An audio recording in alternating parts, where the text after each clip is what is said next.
Today we're going to be talking about personal branding. I was just listening to this video recently. Um, Personal brand is not what you think. So we have Christo, who is, I believe, the founder of The Future. The Future is um, a platform that is teaching people how to design, but they also teach people just business, specifically for creators, I believe. If you look at their website, for example, so yeah, they're teaching business, helping people build businesses and create personal brands. Christo has grown his YouTube channel to I think over a million now, million subscribers, 2.72 million. So I've been following him for some time, and probably like 3 or 4 years now. And I think it's really interesting what's going on right now, what's been happening just in the business world, which is we have people realizing that there's a spiritual component, a psychological, and that goes beyond just like conventional psychological terminology and practices that has an effect on the way that you build a brand. And so that's the main point. And there are some things that I was listening to while hearing Christo speak about authenticity and Carl Jung that I think um, I guess he's lacking, and I want to add to that through this live stream because I do think that there are a lot of gaps in what he's saying that I know in my experience that can be filled, and I don't want people to think. I want people to go directly to the source rather than kind of have to jump around. And so we'll talk about that right now. But basically, what I'm talking about is the source, which is your truest version, your authentic version, and this is really dope just overall to just see this happening, having an entrepreneur talking about business in a way that talks about doing the inner work and aligning to who you truly are. So we can go ahead and get started. AI is making thought. I don't think AI is making thought leadership go away. I think it's making generic thought leadership go away. Find out what makes you unique and just go all in on that. You're going to get more clients than you can handle. How am I different? Somewhere along the way, we kind of lose a sense of who we really are. I'm an evolving human being. I've got other passions and interests. Should I be able to talk about them? Hell yes, you just talk about them. When you sell, sell. What is the playbook on stepping into this next few years? There's a simple formula. It's 911. I apologize in advance. I'm going to offend you right now. Today we're here with world-class branding expert Chris. So we just saw a little bit of what he's gonna be talking about. So he was talking about Young, the shadow, the self, the ego. Um, yeah, nothing too crazy right now. Go. So Chris, let's begin. I want to touch on how the way you talk about personal branding is so different. Most personal branding experts I hear, they're kind of like, oh, come up with 5 content categories: client success stories, thought leadership, trends, and it always has a whiff of what I would call commercial intent. It's like maybe there's this heartfelt story about you lost your dog or why they're so important to you, and then it's like, oh, P.S. buy my stuff. And it's like a little bit awkward maybe, because it's like, wow, we had this personal conversation, me and my audience, but now all of a sudden you're like throwing down like an order form in front of me, figuratively or literally. So what blew me away about your personal brand is there's none of that. What led you to thinking about personal branding in this way? That it's so much about a personal conversation rather than there always having to be this undertone of, I'm here to make some. Or comment. I just really like Chris's swag. He's always looked good. I feel like if I were to choose to dress a specific way, I would definitely play around my style like that. Just want to add that. Money off you, my dear reader or listener. Full confession here. So I'm a graphic designer. I'm an introvert. Being in front of people like you would scare the bejesus out of me. I've done a lot of personal work to be here, so I just want to put that out there. So the introverts in this room, it's like, dude, I can't do this. Yes, you can if you want to.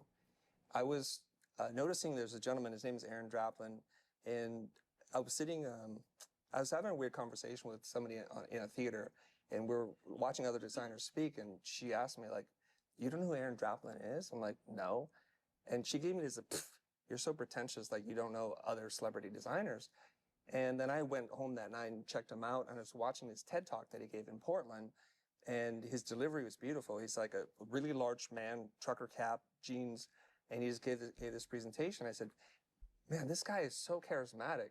And the way he did it and the way he built his brand isn't that he's the world's best designer.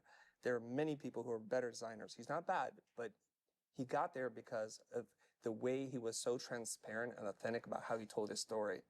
So if I'm paraphrasing here. He steps up on stage at a TEDx and he goes, my name is Aaron James Draplin. I'm 39 years old and I'm doing everything I can to make it in the little leagues. And I was like, who does that? Who tells you how old they are? And who tells you your middle name? And he's like, you know, it's an important day, so I washed the 501 jeans for this event. And he kept talking like this, and it's so endearing. I was like, let me dive down, or let's go down this rabbit hole and figure this thing out. And so I was just really studying him in the classic Asian way, you know, like let me study success first and figure out the blueprint.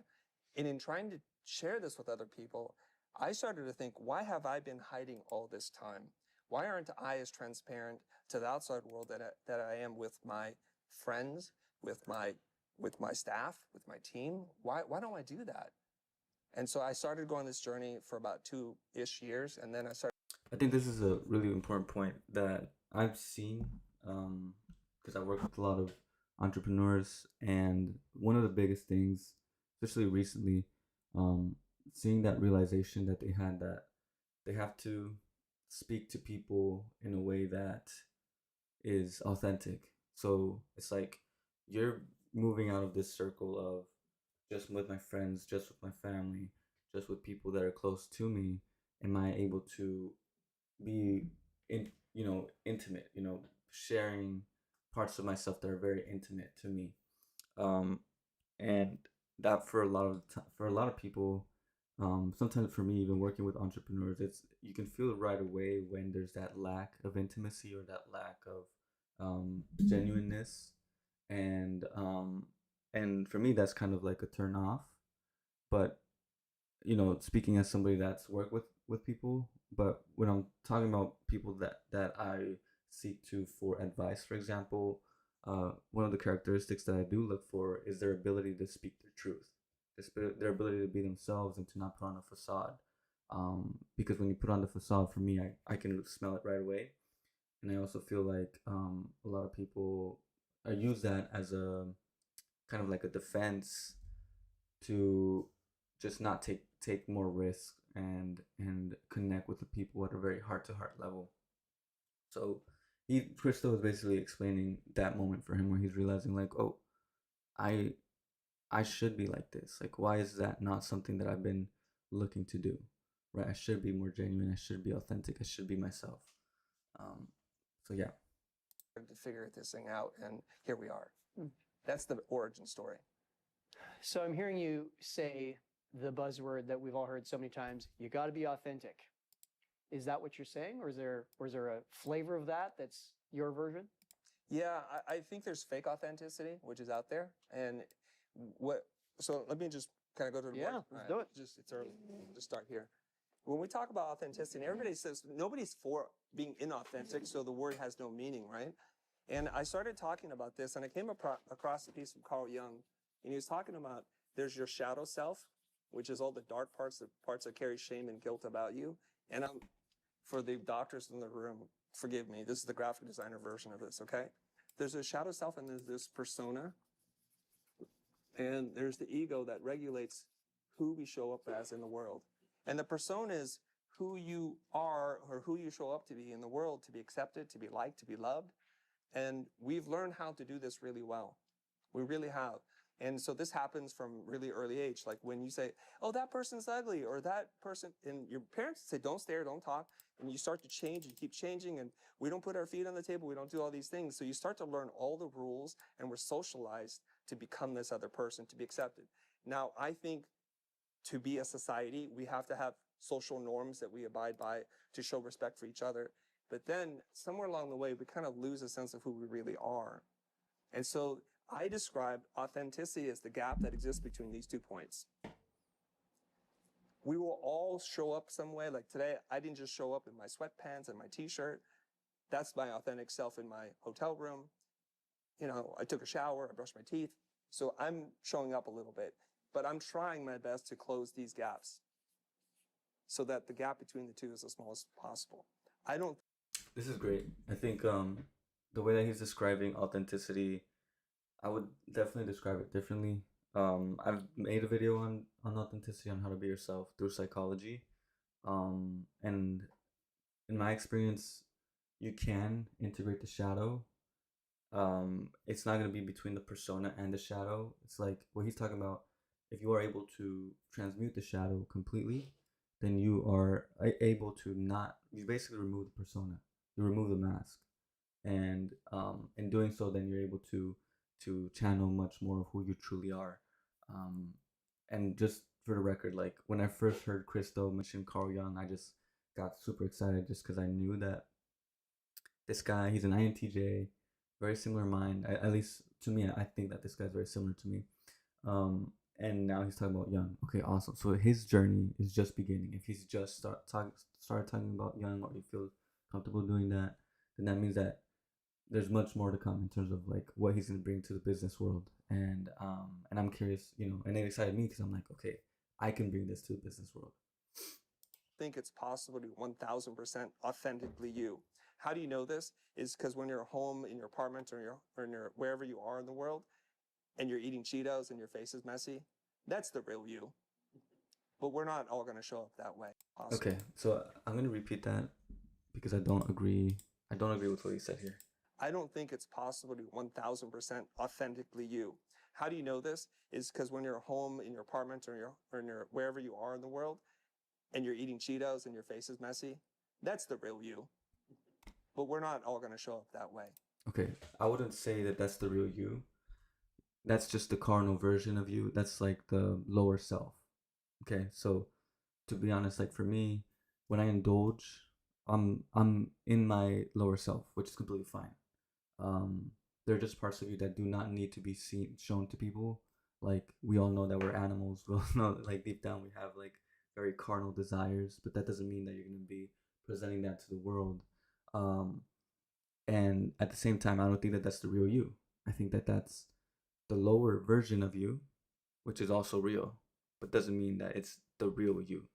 And for him to say that you can never be your full self, I think that's just a misunderstanding of the levels of being. So like there's a lower self and then there's a higher self.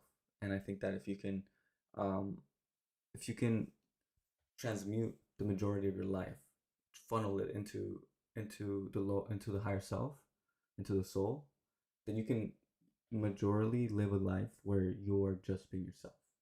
And I'm talking about being your higher self. And there's a whole thing. To me, being myself means being my higher self.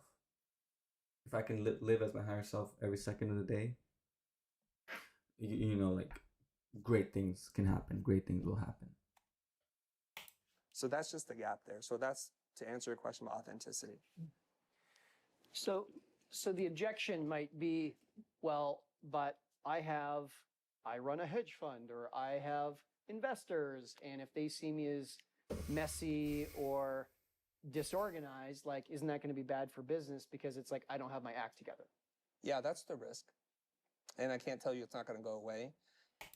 Okay, so I think this what he stated was for a very specific kind of person.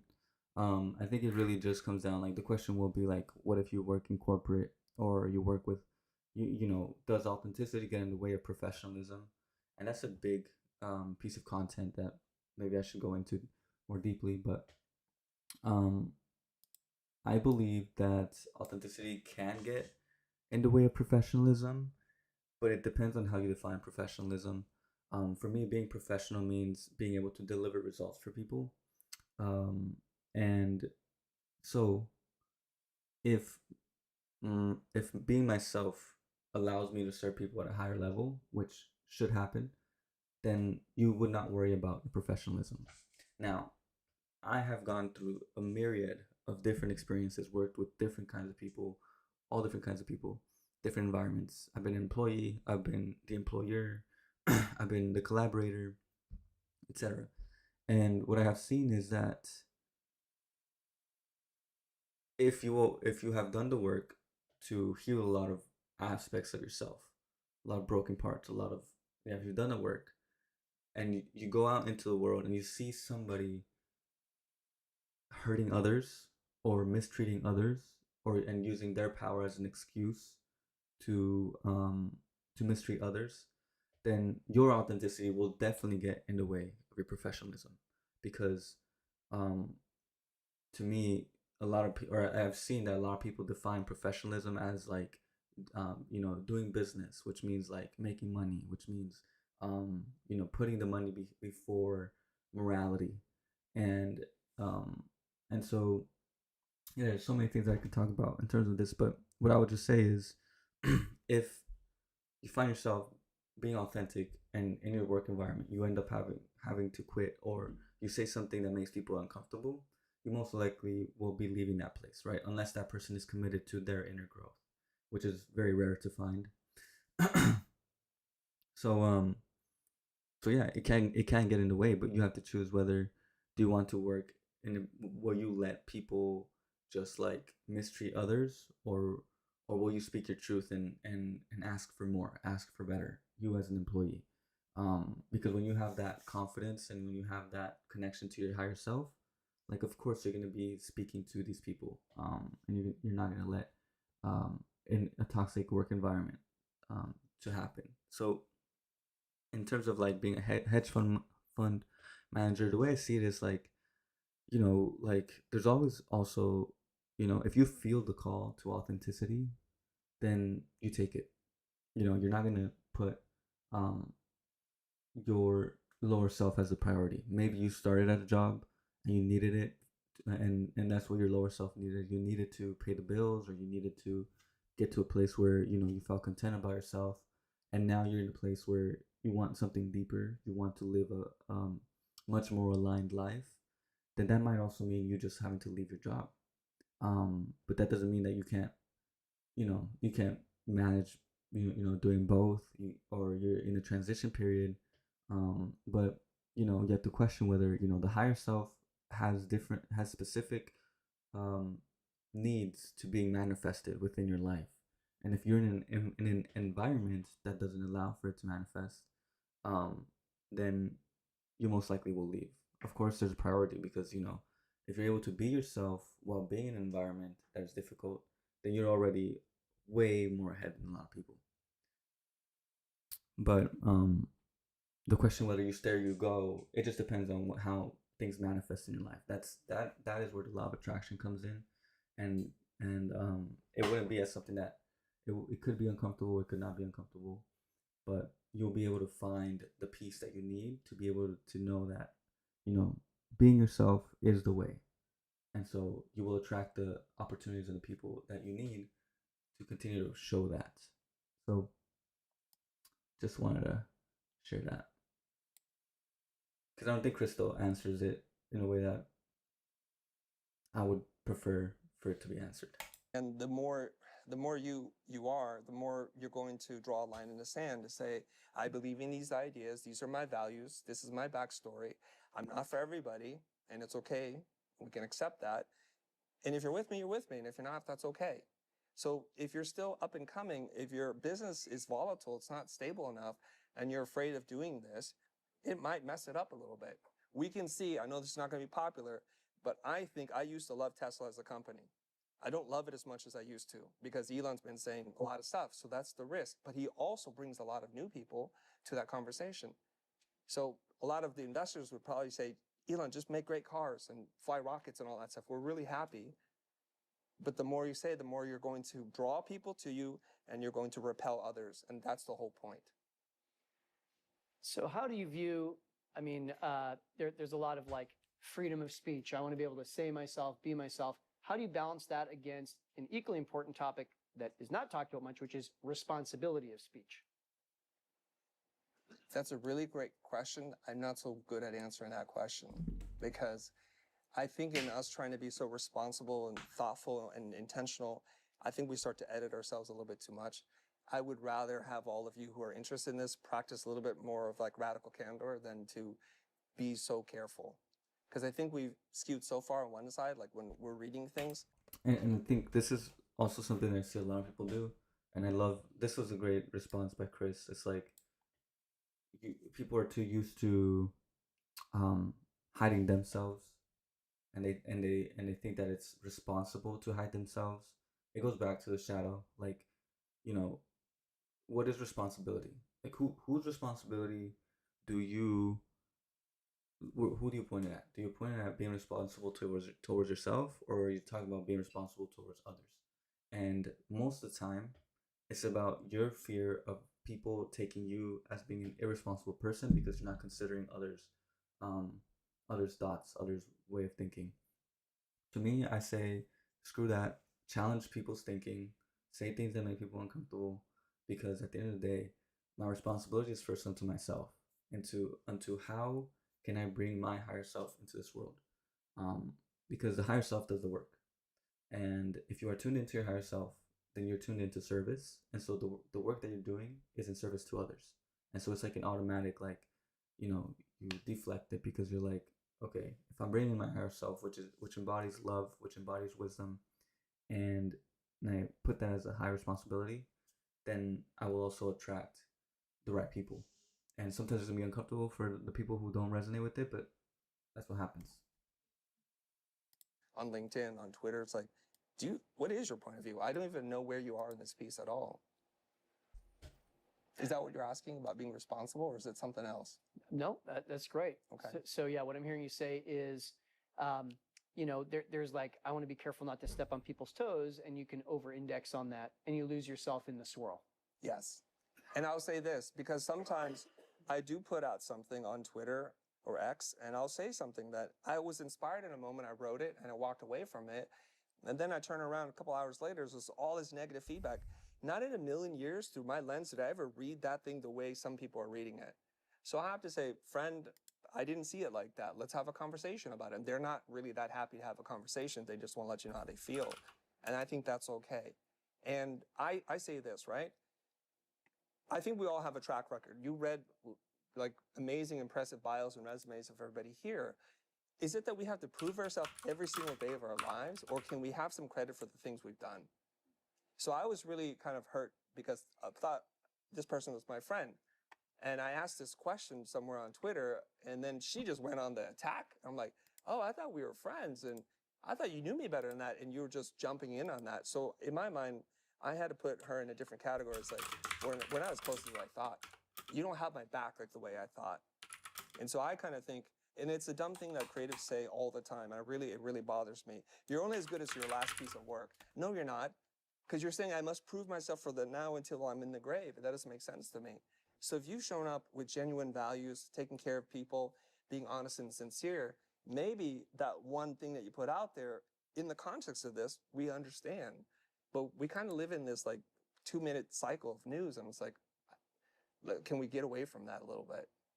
Am I hearing you correctly to say that your view is kind of like, hey, you got to take me in the context of everything I've said in the last 1 to 5, maybe 10 years or something like that.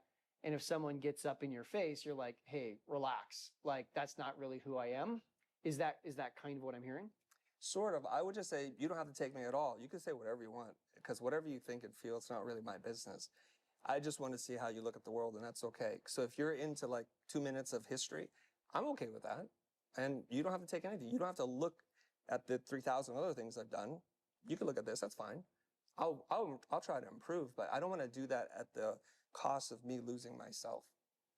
So it sounds to me like a lot of this comes from actually work done off LinkedIn, off YouTube, but rather with yourself. Yeah, so this is a really good segue, but let me pause that to talk about the previous thing Chris mentioned um about people bringing things up and attacking you for a specific thing. I think I had a conversation recently with somebody who was afraid of having their past brought up as they're growing and they're exposing themselves onto the world. Um, I think part of the process of being authentic has has a lot to do with being able to take responsibility for the things that you have done in the past. I think that when you are being yourself on the internet, there's a power that you have, and that you're able to communicate in a way that people, um, get to see you as who you are in that moment. And I think that you're speaking from a place of acceptance. You're accepting who you are, and that's why you're doing it. Um, but that also means that you have to accept who you were in the past. And I think a lot of people are not used to, um, somebody that is mature enough to be able to say, you know what, I did fuck up, or you know what, this is not what I meant to do, or you know what, I am sorry about that. So we live in an age of like cancel culture, and people can just like bring up your past and etc. But I think that the only antidote to that is like being willing to take responsibility and apologize, and just know that that is a risk that you take when you put yourself out there. And I think at the end of the day, also, it's just overall, you're always in this world going to take a risk when you are yourself, when you are putting yourself out there, or when you are just being a person, because that being takes on risks. And I think the beauty about the human experience is that you're able to sit down with people and talk to them, and try and understand them, try to understand where their pain is coming from when you were trying to just be you. So yes, I think business is one of the best ways to grow as an individual, because you're learning to be yourself in a way that serves others, and also you're learning how to understand others, how to listen to others, because you're putting yourself out there, you're engaging on social media, and that's going to push you to challenge the way that you think, um, and I think that there's only growth from there. But let's see now. He's talking about inner work. He's like, well, this is about work that goes beyond social media, goes beyond Twitter, YouTube, etc. This is about the inner work. And now we're talking about the juicy stuff. What did you need to discover about yourself, or where did you need to arrive such that you could be at such peace with Jono 138 Kitty Slayer, lighting you up, and they misunderstood you? Oh, you've read that tweet then? Maybe it was me. No, I'm kidding. Oh, okay, so I was asked this question a little while ago, and I didn't realize what I said would hit some people. And then I've been thinking about it. So there was a gentleman, his name is Omar. And Omar asked me, hey, Chris, so I'm really interested in personal branding. What's the first thing I should do? I said, go to therapy, learn about who you are, because my viewpoint on personal branding is about understanding who you are, accepting who you are, and expressing your truest self. Okay, that's awesome. I like his definition. I wouldn't say go to therapy. So he said understanding who you are, expressing who you are, and then what else did he say? Learn about who you are, because my viewpoint on personal branding is about understanding who you are, accepting who you are, and expressing your truest self. And we can't do that. Understanding, accepting, and expressing. Beautiful. Yeah, I've been saying this for a long time. You first have to understand yourself, integrate those fragmented aspects of you, and then accept them. Right? You have to understand, accept. That's the integration part, and then you express.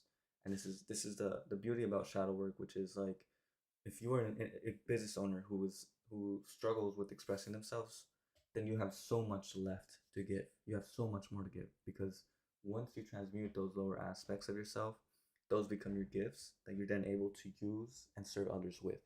Um, Now, in terms of going to therapy, I wouldn't say, if you want to build a personal brand, and Crystal is saying go to therapy. I think it's great. I think it actually does serve as a very like, um, kind of hits you from like, kind of hits you right, like with like a left hook out of nowhere. It's like, go to therapy. If you want to build a business and do it authentically, go to therapy.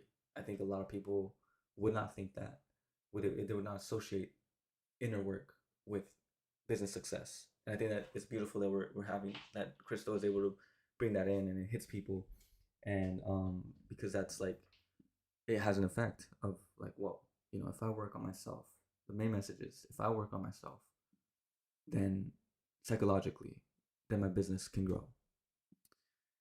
I think that it's been very. I mean, I feel like it has been talked about, but in a way, but here he's talking more so about like, look at your traumas, look at the thing that hold you back, um, know yourself, work on yourself. But I wouldn't say go to therapy.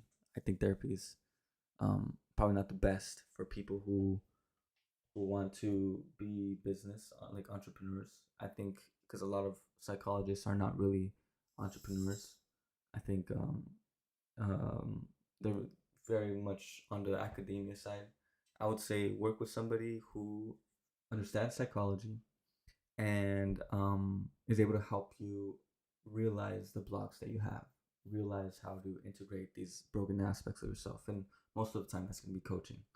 So I'd say go see a coach, go see a business coach that is well versed in psychology. Um, that's me. So if you're interested in working with me, like that's something that help people with. I help entrepreneurs with helping them access their inner self, align with themselves. Um, Let me pause.